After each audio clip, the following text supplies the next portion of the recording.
Picture this. It's Friday, August 7th, 2026. The setting is the Al-Safa Palace in Mecca. Chandeliers are reflecting off polished marble as three world leaders sit down to sign a document that is about to send absolute shockwaves around the globe. We're talking about Saudi Arabia's Crown Prince Mohammed bin Salman, Turkey's President Recep Tayyip Erdogan, and Pakistan's Prime Minister Shehbaz Sharif. Together, they sign the Makkah Joint Defence Agreement. Welcome to This Explainer. Today, we're going to cut right through the dramatic headlines and examine what was actually signed in that room. Because we're exploring a fascinating, incredibly high-stakes difference here. The difference between a solemn written promise and the deeply complex military machine required to actually back it up. I mean, just listen to the sheer weight of this single sentence from the treaty. Any armed attack against any one of the three states shall be regarded as an attack against them all. In one single afternoon, entirely on paper, one of the world's largest oil exporters, the second largest military in NATO, and the only nuclear-armed Muslim-majority state promised to defend one another. It's literally massive. Global media grabbed this quote and immediately ran with the shorthand, right? You probably saw the headlines calling it a NATO-style pact, invoking Article 5 or calling it an Islamic NATO. But we need to take a deliberate pause right here. Because here's the reality. A mutual defense clause is not a machine. It's a sentence. It's just words on a page. And whether this is genuinely a functioning military alliance depends entirely on something that was explicitly not announced in Makkah. So, for the rest of this explainer, we are going hunting for the hidden, totally unglamorous logistical machinery hiding underneath this blinking cursor. Part 1. What was signed? Let's look at the official record versus the media coverage. If we strip away the sensational headlines and just look at the official record, the exact language used by these leaders is super telling.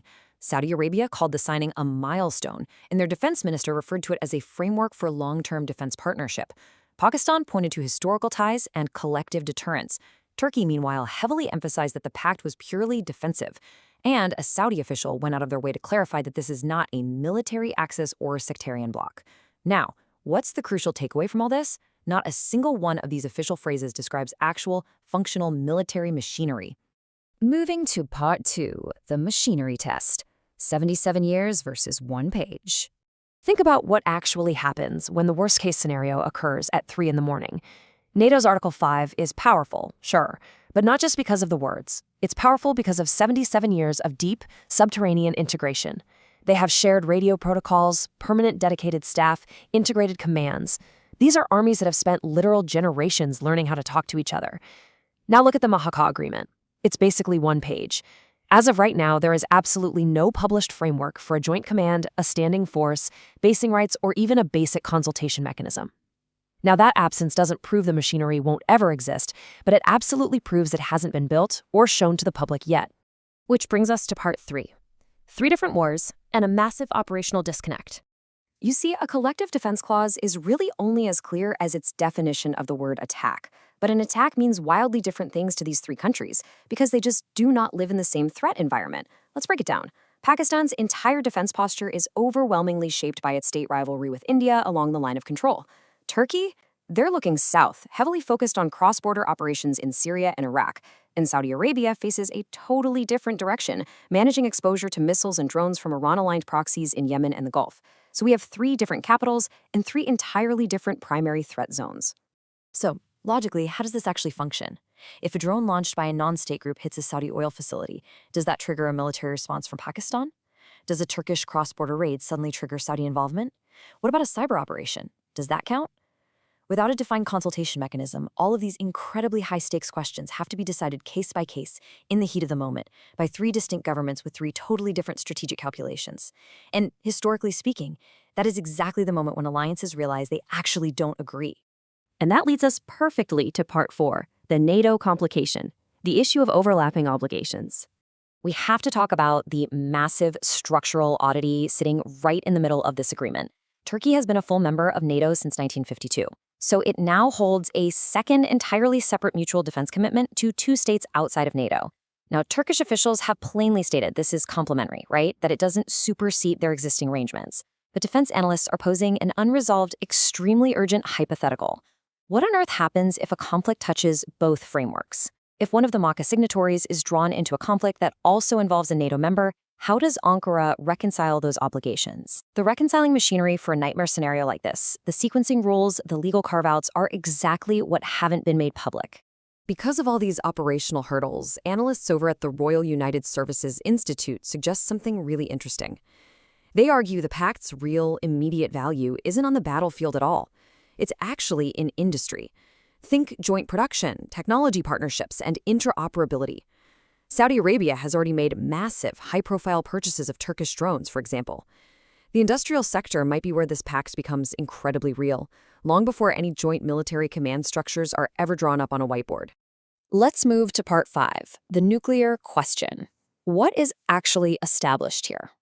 All right, this is the most heavily scrutinized rumor of the entire pact, and it requires some serious discipline to analyze impartially. Let's stick strictly to the ledger of facts.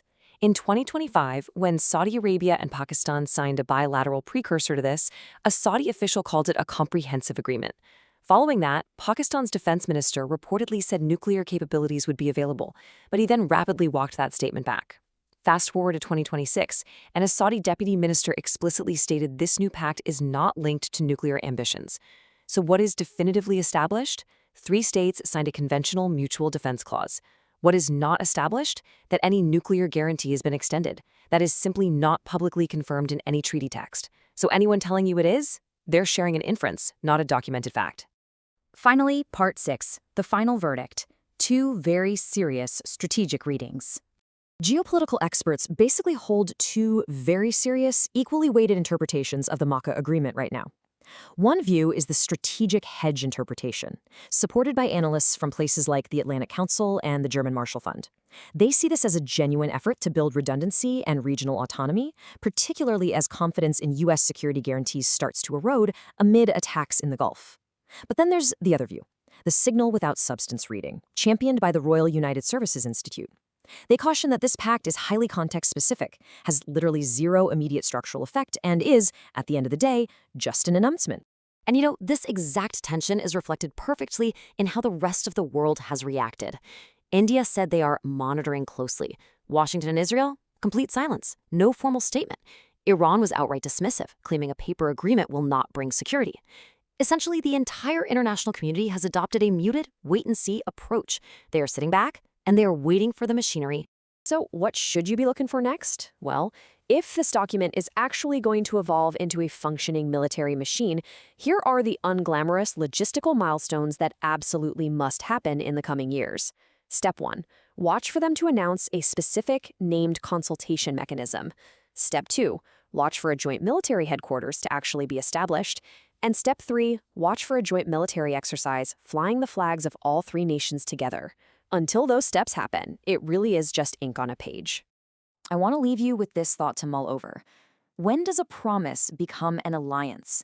These 3 states made a profound historic vow in the most solemn setting available to them. But as we've explored today, a promise is not a machine. Real alliances are built in the quiet, unglamorous years of integration that follow the flashing cameras and the signing ceremonies. Thank you so much for watching this explainer. Keep a close eye on those 3 milestones, and let's see what the future actually holds.